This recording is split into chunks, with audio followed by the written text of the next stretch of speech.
The purpose of meditation. You see this pen, right? The reason I can discern that this is a pen is because I can observe it, right?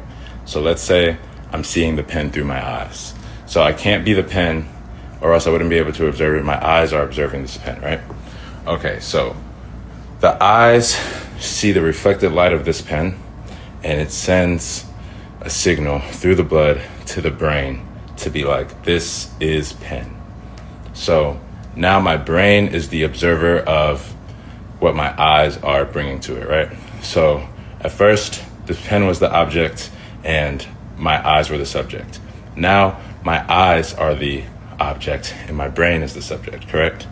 So the brain says gray pen, right?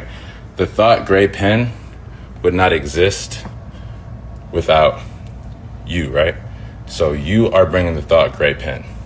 So now the thought gray pen, or the brain, that what is happening in the mind is the object. And what is the subject of that? That's why we meditate. Because when we find the subject of that, it will be consciousness. Now let's go a step back. Can you observe consciousness? Right? Can you observe awareness? Right? So the point of meditation is to realize that we're not the pen and we're not the eyes either, because we're observing that. And we're not the mind that's observing the eyes. We are the consciousness that is observing all of it. So now you cannot attach to the body. You cannot attach to your thoughts. You cannot attach to your emotions. You can detach, take that step back, know that you are the consciousness of it. All the suffering goes away. It doesn't happen it can happen that easy.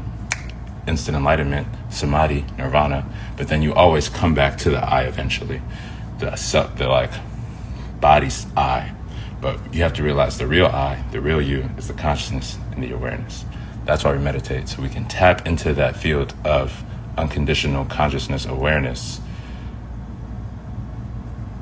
Relax, not think about past or future. When you tap into that, that's true presence.